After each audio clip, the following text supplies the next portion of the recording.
Hey, everybody, welcome back to another episode of the Catholic Talk Show. Today, we got a special guest, Michael Knowles. We're going to be talking about Pope Pius XII and whether or not he was the Führer's Pope. That's right. We're going to take a look at the exciting new project Michael's put together, where he looks into the Vatican secret documents around World War II and hopefully once and for all dispels the myth of Pope Pius XII being Hitler's Pope.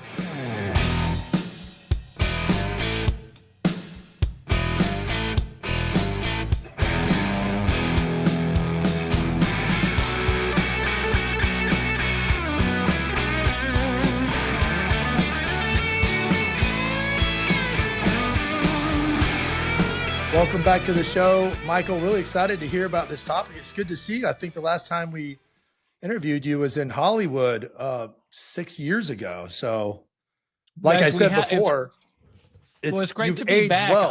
I think we need to do this more frequently than twice a decade or whatever we're at now. It's good.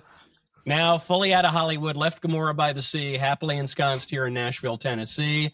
I wondered if there would be any Catholics in Tennessee. Turns out probably the most vibrant, not only Catholic, but specifically trad Catholic community I think that I've ever been around. So it's great. This matches national trends. Everyone seems to be becoming Catholic these days, and they're a little more interested in the smells and the bells and the tradition. So I guess it somewhat surprised me that Pius XII would be a flashpoint again all these years later, but maybe not. You know, everything old is new again. That's right.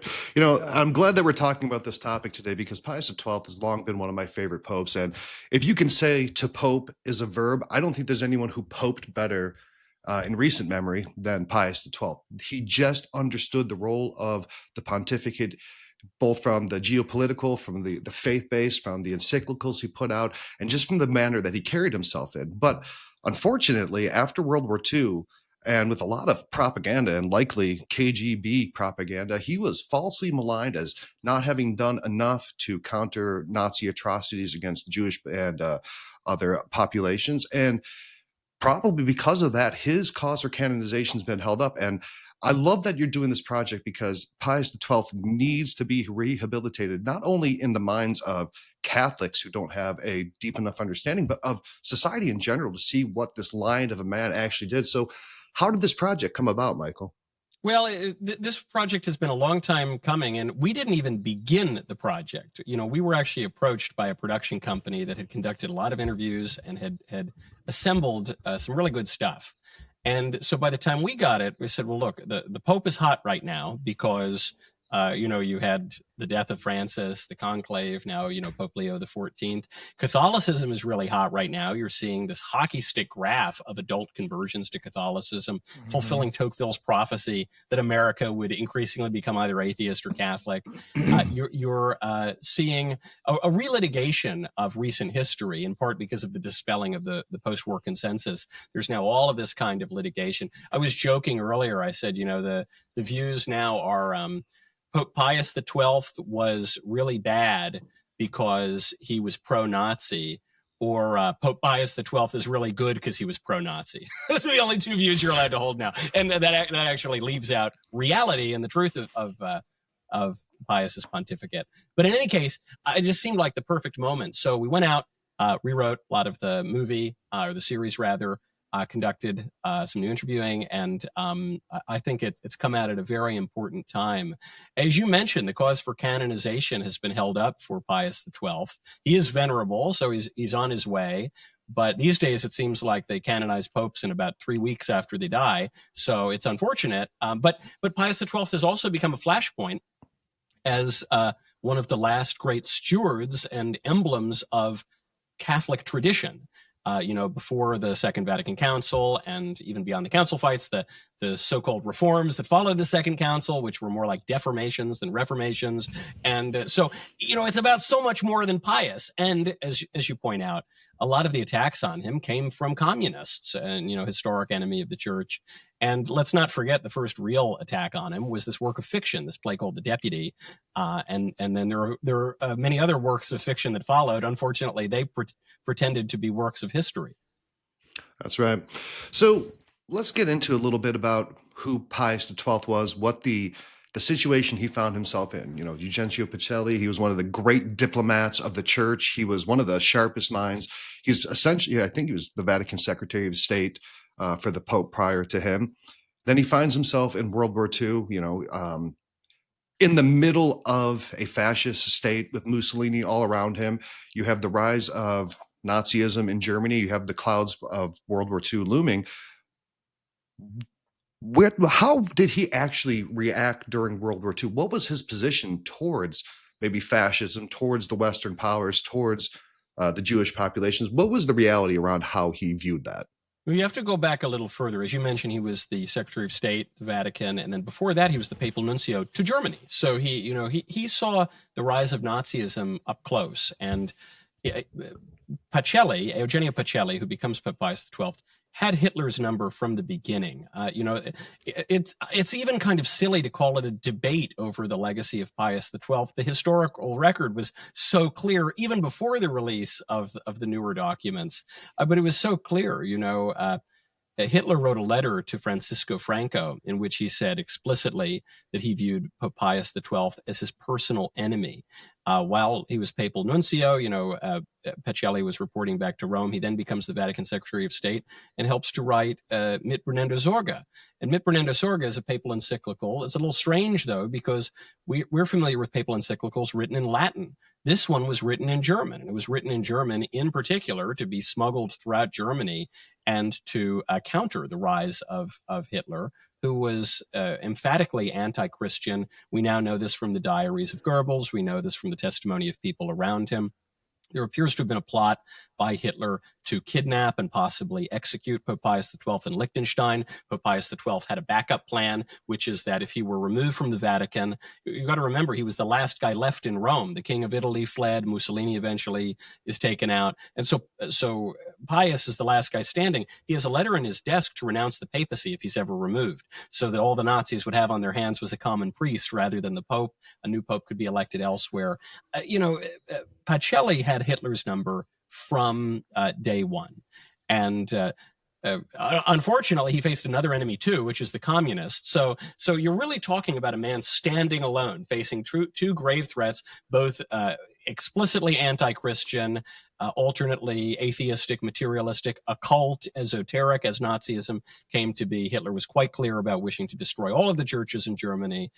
So he's a man standing alone, and he acted with extraordinary moral clarity and courage. So then when we get to the point about the genocide and his relation to the Jews, this is where the calumnies against him, I think, are just so preposterous. It's all preposterous, but this is so absurd. The chief rabbi of Rome, after the war, converts to Catholicism. What name does he choose?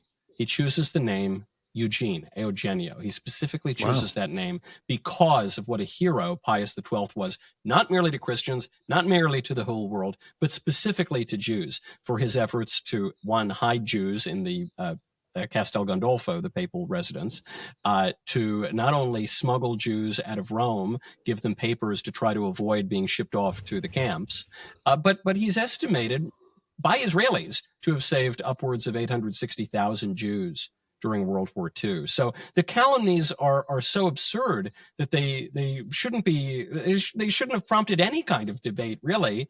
But of course, it's because the debate over Pius, I think, has very little to do with Pius, and it's about many other things that he's become the face of.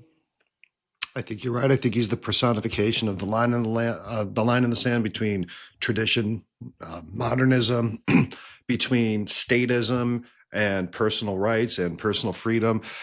You're right. I mean, his pontificate is very much a dividing point in history. Everything before and everything that we've seen after. And you mentioned, again, communism. And I don't think that we can bring that up enough about how much communism tried to slander this man's reputation, because the Pope and the Vatican was very much, after World War II, was very much trying to work against communism in the Eastern Bloc and all the oppression that they were putting on Catholics and people of all faith over there. And the KGB and the Russians, they wanted to lessen his moral authority. And you mentioned this play, The Deputy, 1963. I mean, you see that this is kind of the flashpoint, the start where this myth of him being a sympathizer with Hitler or not doing enough to save Jews comes from. And later Romanian KGB guys said, look, we put that guy up to it. We helped promote this play, right? Right. And if you can't see why the KGB would do this, number one, you don't know history. Number two, if you don't think they would do this, you don't know the KGB. So tell us a little bit more about that, how that reputation really starts to degrade over the years. Well, yes. And think about it. You could say it degrades, or in a way you could say it accelerates, which is you begin with the deputy, this suggestion that Pius was negligent or else even somewhat sympathetic. That became this myth that Pius was a collaborator of Hitler. He wasn't merely turning a blind eye, but he was actively supportive of Hitler. And this reaches its apotheosis in the late 90s with that stupid book, Hitler's Pope. So apparently the Führer had his own pontiff. Lucky for him. Increasingly absurd. I mean, those books are so thoroughly debunked, they almost don't merit discussion. But yes, as you point out, the source of a lot of this was the communists. And so once again, we see ourselves in Pius's shoes as a man alone. He has these two rising enemies, the Nazis, the Italian fascists, who are distinct but affiliated, and then the communists. But he's a man alone also in the sense that he no longer has even what little political power the papacy once had. He has a lot of spiritual power. But going back to classical antiquity, there's always been this tension between the power of the popes and the secular rulers. And at certain times, the popes have claimed and even possessed more secular political power. And at other times, at this present moment, we're in one such era when the pope really has no firm political power, but does have spiritual authority. And so at World War II, your post-Lateran Treaty, there's now a final sort of agreement between the secular Italian state, the revolutionary state, and the Vatican. But the papal states were taken away, going back, what at that point was 60, 70 years prior, or more. So, the Pope finds himself without an army. The papal zouaves are not going to be reconstituting anytime soon. There are two rising powers in Europe, and he's on the wrong side of both of them. You've got America that can come in to intervene. America, not the most Catholic country in the world either, despite the presence of a lot of Irish and Germans. So one thing that he's knocked for is for being diplomatic. Kind of funny. One thing that the top Vatican diplomat who becomes Pope is being knocked for is being diplomatic. But just as an example here, Pius could have come out and around the deportation of the Jews from Rome, he could have given some big address. He could have aired it on all the radio stations of the entire world. The effect of that would have been that every single Jew in Rome would have been deported to the camps. That's what the effect would have been. And in fact, that was the effect when the clerics were less diplomatic. Pius knew this. And in fact, he was woken up when the Nazis or the fascists were rounding up the Jews in Rome. And he said, but they told me that they were going to leave the Jews alone. And he was able to save a lot of them. He wasn't able to save all of them. But this is where this term, the silent Pope, has two sides to it. One, he wasn't all that silent. Yeah, it was actually fairly clear what his views were in writing and in addresses. But two, sometimes one can practice virtue much more effectively in a clandestine way. One can, speak softly and carry a big stick. In our modern age, I don't know, maybe this is the effect of TikTok or something. We think that if you're not constantly shouting about everything you're doing, that you're doing nothing at all. But I think it's a matter beyond dispute at this point. That Pius XII was able to save many, many more Jews, to say nothing about his effects on the rest of the war. He was able to save many, many more Jews because he didn't make a big spectacle of himself. And that's a kind of humility, and he suffers a kind of white martyrdom as a result of that. But this is why when people ask me, could Pius XII have done anything differently? Maybe he wasn't Hitler's Pope, but could he have done anything differently?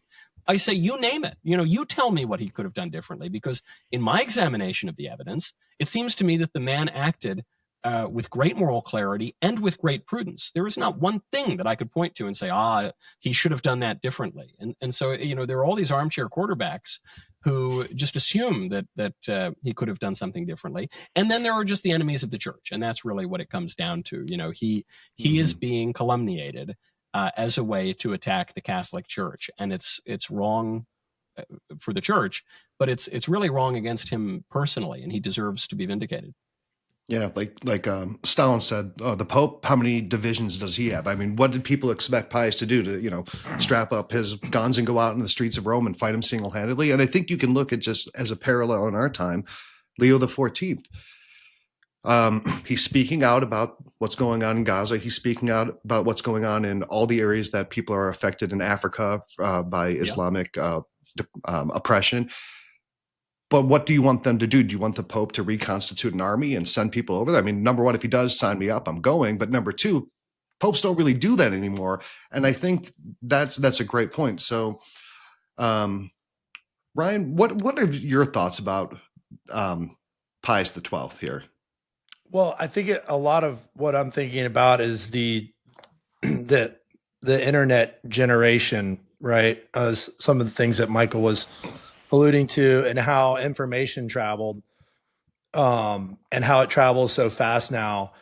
And so, I'm very curious about the research that was done, and, in a general sense, where most of the research came from, because I know there's probably some, some KGB, stuff. There's probably some church things. There's probably, obviously the church documents are important.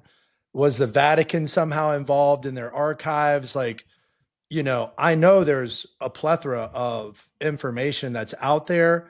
So I was just curious how that was all compiled and sifted through to tell this story in a way that's concise but also illuminates, details that are very important. Yeah, well, the Vatican Secret Archive, now, the Vatican Apostolic Archive, was opened in 2019. So there are a lot of documents that are available for re-examination. However, a lot was not exactly written down. And this is because, going back to Pope Pius XI, it was clear that the fascists were receiving all of the Vatican communications, were tapping the phone lines. So even that, you can't possibly get a full documentary, tranche of evidence. There are a lot of documents, and obviously we go through them in The Pope and the Führer at great detail. But also you have eyewitness testimony.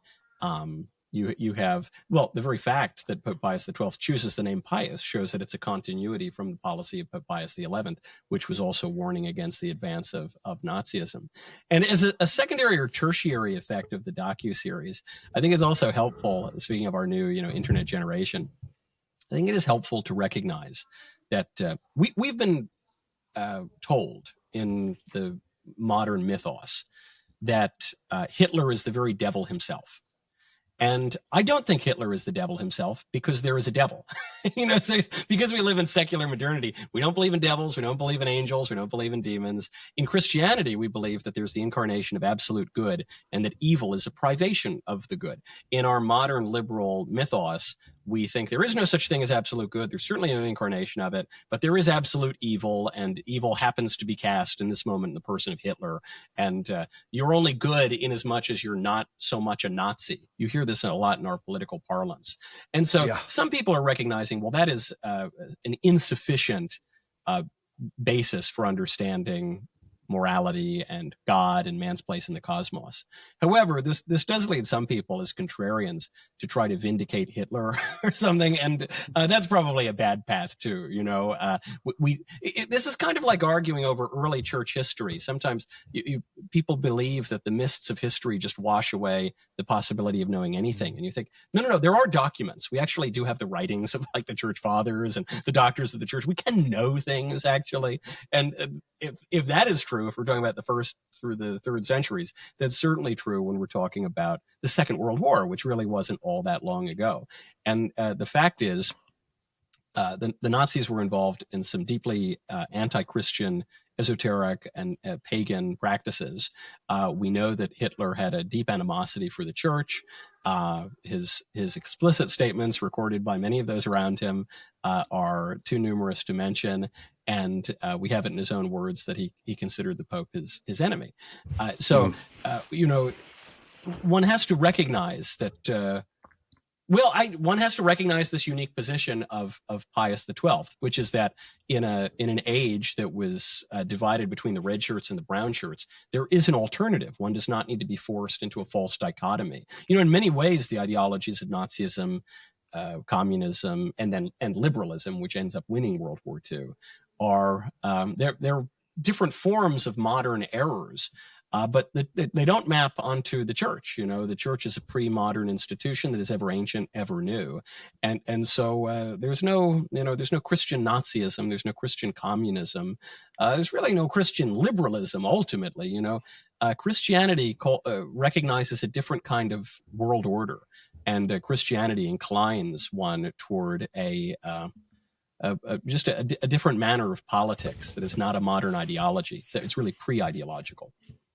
It's amazing the sense that you get when you look at Nazism, or even you look at liberalism today, how emotion plays a major part in constructing activities, actions, policy, whatever it is around that. And you look at Hitler's rise to power, how that played such a major part, just by the way he geared all of his messages to the emotions of his people, and so that sort of fanatical, it becomes fanatical. It starts very, in somewhat of an altruistic way, because you're experiencing something, but it also like metastasizes into something just horrible, and you see that a lot in politics now, that it never goes away. It's always present. And it's probably been present for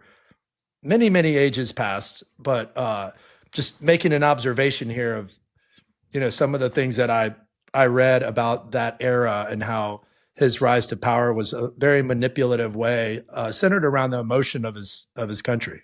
Sure. And you can recognize something that Chesterton writes about beautifully, which is that heresy is not the promotion of vice over virtue as much as it is the promotion of one virtue to the exclusion of the others. It comes from heresis, which means choosing. Yeah.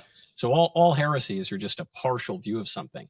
And so even when you get down to the racial laws, which the Vatican was quite clear about protesting, it's not to say that race has no role in human life. Pius XII's predecessor, Pius XI, wrote about this quite subtly and quite well, I think, which is to say, look, we are one people descended from a common ancestor. There is a universal faith. God becomes man and dies for the redemption of all mankind. So in that sense, there's a kind of universalism. There's neither Jew nor Greek, but all are one in Christ Jesus. However, within the universal church, there is still room for particularity. There is still room for particular individuals. We don't all need to become gray blobs wearing the same clothes, saying the same things. There is room for particular families, and there are rooms for particular peoples, nations, and nationality. That's all well and good. The problem is when you take a nation or race or people out of its proper place in understanding mankind and make it an idol, as the fascists and the Nazis did. And in that case, now you've taken something that was perfectly virtuous and in a balanced order, and you make it into something really wicked and vicious.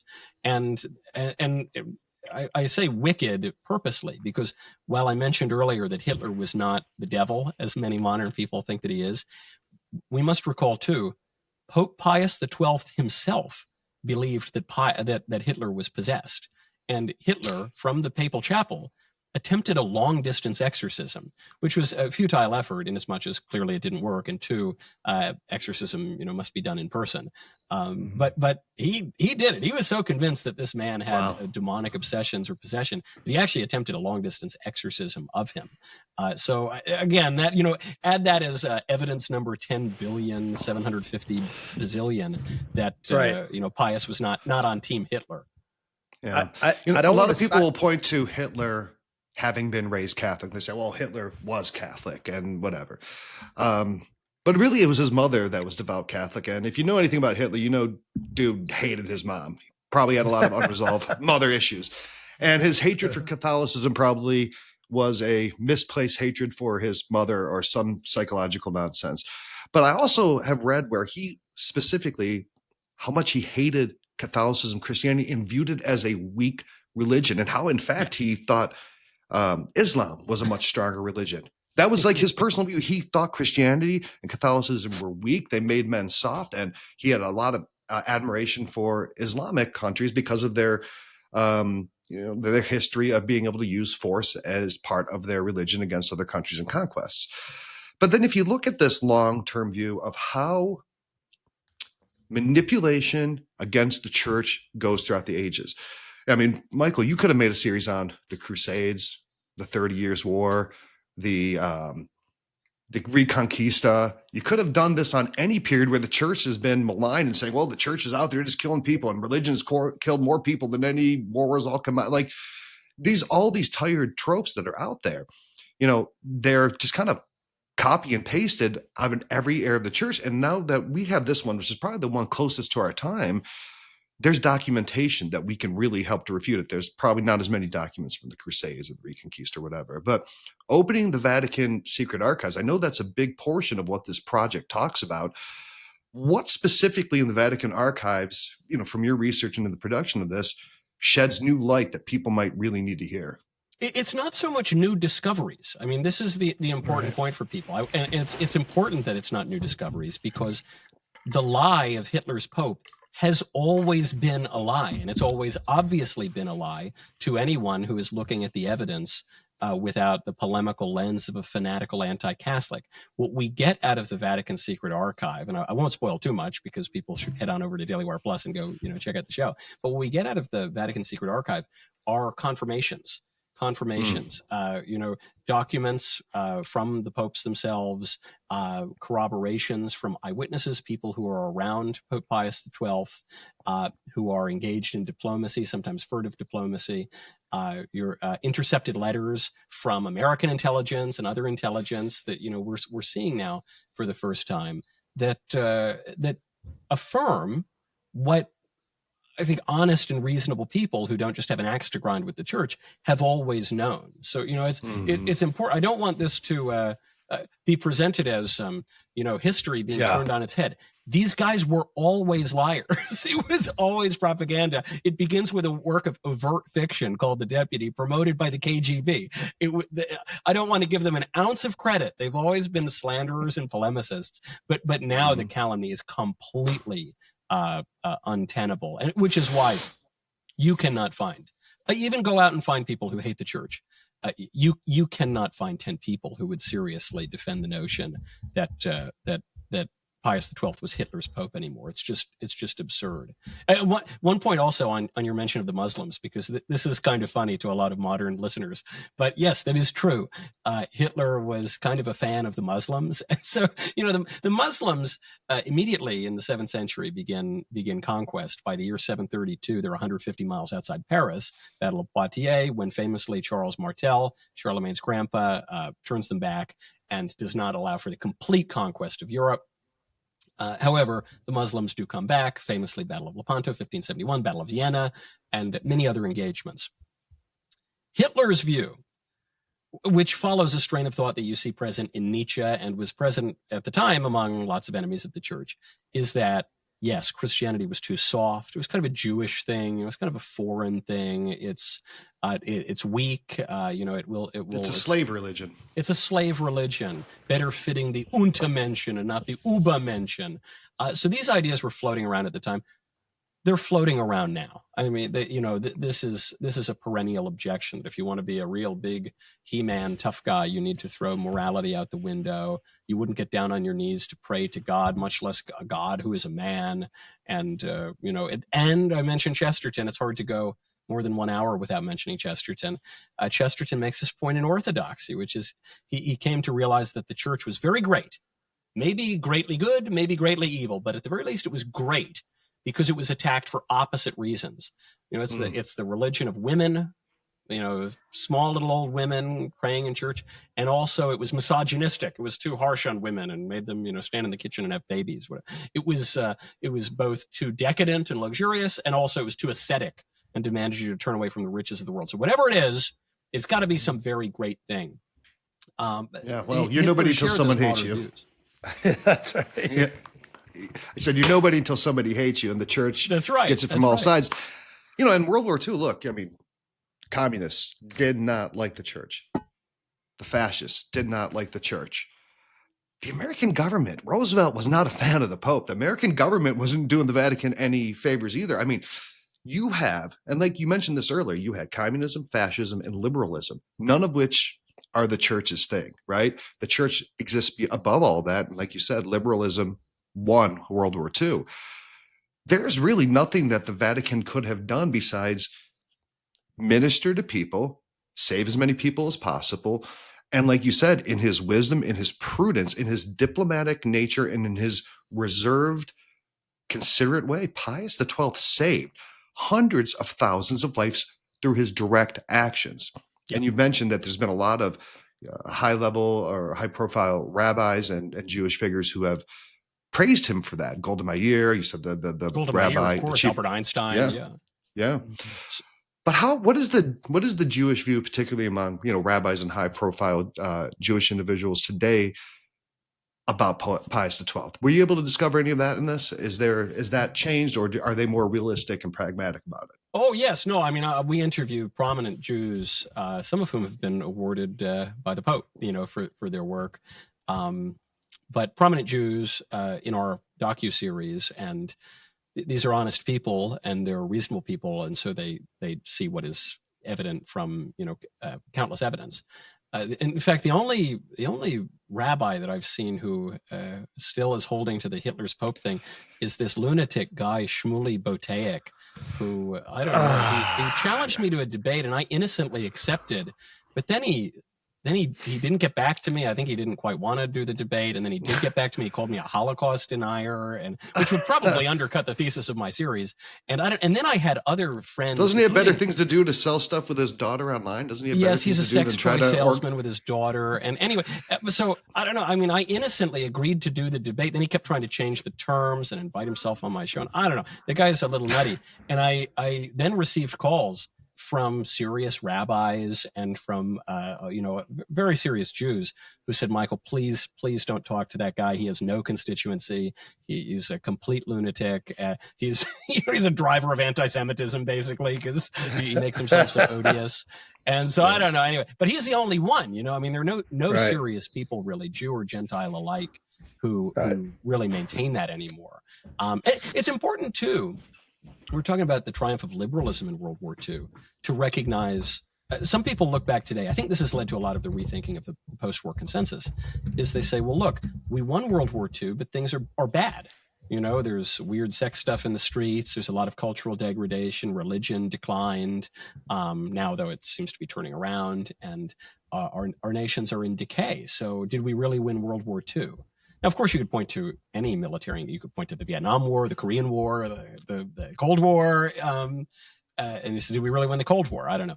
But, let's not forget that nostalgia is history after a few drinks. If you look at the alternatives, had communism, which sort of co-triumphed in World War II, but then was defeated in the conflict that followed, which was the Cold War, or had Nazism triumphed, maybe you'd have fewer transsexuals, though I don't know. Some of the Nazis were actually into pretty weird sex stuff, but maybe you would. But you would also have seen as much, and I think probably a significantly greater degree of persecution of the church, because you're talking about three modern ideologies, and the modern ideologies are all anti-God, they're anti-religion. And in a way, they're all kind of species of liberalism, which turns man into a god, or endeavors to turn man into a god. No kings, no gods, only men, which views man as fundamentally individual rather than as part of an organic community. Communism and Nazism view man in a more collectivist way, but not in an organic way, coming from the family, from the natural institutions that bring us together, but in a more contrived ideological way. And they all view man as being able to basically make himself a god and to elevate himself above his lowly natural station. So they all partake of the same errors. And once again, putting yourself in Pius XII's position, looking out at the competing ideologies in World War II, you probably think, okay, we've got arsenic, we've got cyanide, and we've got, fentanyl or something. All of these bad ideologies that the church will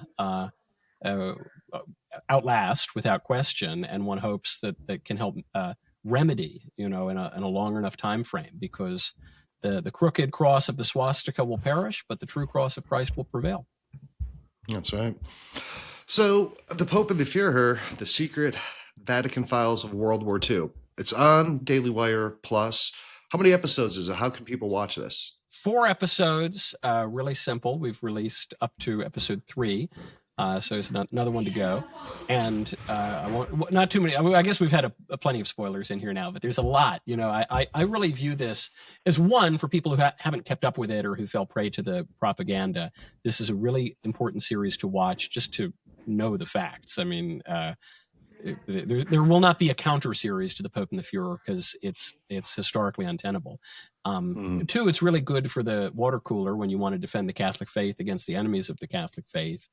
And 3, I think it says a lot, even beyond World War II and Hitler and the Nazis and the Allies, looking at, because Pius XII has been used as a symbol to fight out other proxy wars within the faith and within broader society. It's very important when looking ahead at all of those battles into the future, as we see a return of many people to the church, conversions to the church, and many who are enamored of not the felt banners of the 90s and those sappy, awful hymns by Dan Schutte, but of the church's traditions, of some smells and bells and orthodoxy, which is, I think, what people are largely converting for. So I encourage everyone to go watch it. And lest you think that I'm stealing your ideas, though they would be good ideas to steal, we are also in the works, exploring similar series on some of those earlier topics you mentioned, which I think there would be ample fodder for as well. Well, I love that you're using your platform to display your faith. And I love how confident and how optimistic you are about the church. And, our episode last week was Catholicism is winning. And I think we can really see that people are rejecting modernity. They're rejecting all 3 of those strands, communism, fascism, liberalism, because it is empty. It's precisely that doesn't fulfill them. Everyone has a God-sized hole, and you could take all the promises of all the rulers and all the movements of politics and whatever, never fills everyone up. And people are now connected enough to where people like yourself and other great people online who are sharing the truth about the faith can say, wait a second, here's someone who's telling me the truth, and they're discovering the church in new and exciting ways. Like you said, the church is ever ancient, ever new. So, Michael, where does your optimism for the church come from, and where do you see the church continuing to grow? Well, hope is a theological virtue, something we're commanded in. And it comes down to a fact, which I don't need to tell you guys, which is the fact of the resurrection. So that happened. And so because Christianity is, in its scripture, grounded not primarily in poetry or philosophy, but in journalism, it's a real thing that happened. And that's where your hope lies, is that your Redeemer lives. And so when your Redeemer tells you that the church will endure, that the church will advance, that the gates of hell will not prevail against the church, that he will be with us even until the end of the age, you believe him, because other people who make promises don't rise from the dead. So when he does, I take that seriously. That's a reasonable position to have. And there seems like a vacuum that's been created where people are wanting more because they're seeing so much depravity, on many different levels internationally. We were talking about the Church of England now, how Catholics now outnumber them in England. It only took a few hundred years, Right. But it eventually when do we get our monasteries back? Henry, give me those monasteries back. We won. Well, we made that point. Look, Hitler's gone, Stalin's gone, Henry VIII's gone, Muhammad's gone. All the enemies of the church, Frederick the Great's gone. Everyone who's ever tried to oppress the church, and the church is still here. The church survived Hitler. The church survived Stalin. The church will survive the Democratic Party, Nero. Diocletian, Nero, everyone, right? So yeah, very TikTok. Optimistic, but TikTok. It'll survive. That remains TikTok, to be seen. absolutely. No, I'm joking. I'll survive that. But I love the fact that you keep mentioning that Pius XII is a case study. He is a symbol for a battle that goes on between depravity and morality, modernity and tradition, the interior life and the life where people try to control your thought. And you're very much right that has been put unfairly on Pius XII's shoulders, where if it were just in a vacuum, there would be no debate as to the character and the virtue of Venerable Pope Pius XII. Well, and I love that this series is doing this. he is derided as this over the top kind of figure. He wears the papal tiara, he extends his arms to bless people. And this is contrasted with what we're told is humility, when popes don't wear vestments, when they don't allow people to kiss their ring, when they don't engage in the activities associated with the Pope. And I just wonder if that's really pride versus humility, because it seems to me the humble thing to do is to allow yourself to be subsumed into this office, into the seat of Peter, that is really not about you. You're taking on a new name. You have authority, just as Peter took on a new name. You have authority that is given in principle by Christ. And so it's not really about your dress preferences and your car preferences and about, a false humility is really just another species of pride. And I think this is performative. Is a big part. Yes, the people who are saying that, who are accusing new converts of converting merely for the smells and bells, I think they have this wrong impression that it's just something superficial, that they're attracted to some aesthetic or something like that. When really the aesthetic and the ornaments are representing something that is much deeper, namely that we're not going to change with fashions, and we're not going to marry the spirit of the age, lest we find ourselves a widow in the next. That when you want to talk about modern popes, and there have been plenty of very good modern popes, and there have been plenty of very bad popes in the Middle Ages and further back, but you look at someone like Pius XII, he opened himself up to being calumniated by the enemies of the church. And he did that in order to do what was right. And to me, that is a profound form of humility. And the papal tiara can represent a profound form of humility. People are rediscovering that. Absolutely. I think you see that with Pope Leo XIV. He does not strike me as the kind of guy who wants to go and meet world leaders and, go out and ride around and have people kiss his ring. He doesn't seem like the kind of guy who wants that. I could be wrong, but it seems he seems like a very private, reserved guy. But in the seat of Peter, he is allowing that to happen because he recognizes that he represents to so many people the continuity from the apostles to the church. He represents the very unity of Christians, and he allows himself to have those symbols, those trappings of the office. And like I said earlier, Pius XII, he knew how to pope, I think, just about better than anyone. I mean, that tiara, the vestments, the liturgies, the poses. He was a pope made for Life magazine, and I think if we saw a pope like him again, all of America might convert, Michael. I think that would be where we're at. I agree. I think it would be a great cause of accompaniment. It would be a great aggiornamento.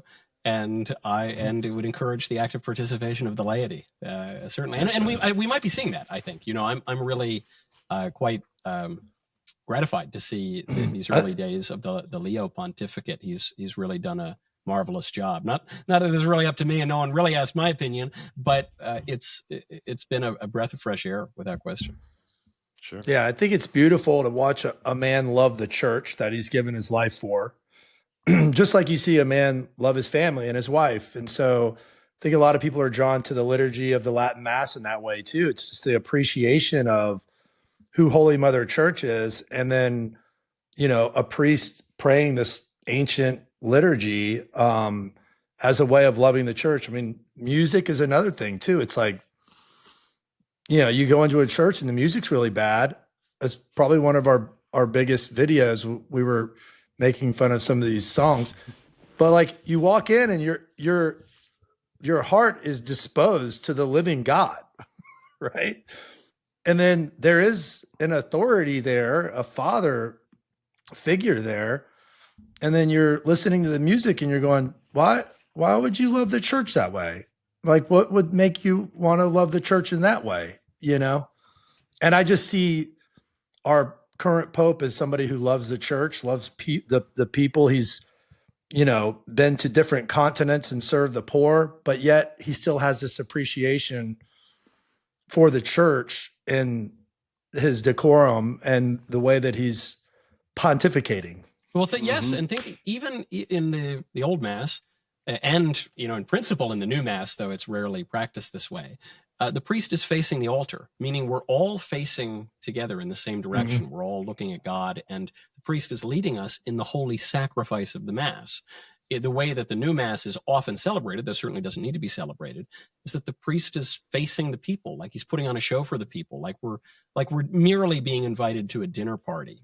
The aspect of sacrifices, which is at the heart of true worship, is largely lost on people, and we think that it's about us. And and then some people pretend that this is a greater expression of humility. I don't think making the holy sacrifice of the Mass about me is humble in any way. You know, it's not. The priest isn't up there putting on a show for me. At least he shouldn't be. And so I think that's why a lot of people who are gravitating toward the traditional Latin Mass or a more reverent celebration of the new Mass or any of these other practices, this is what they're longing for. You know, I have enough I, me, mine in modernity. I don't need any more of that. In fact, it's a breath of fresh air to focus on something else or someone else, or most of all, on God. That's right.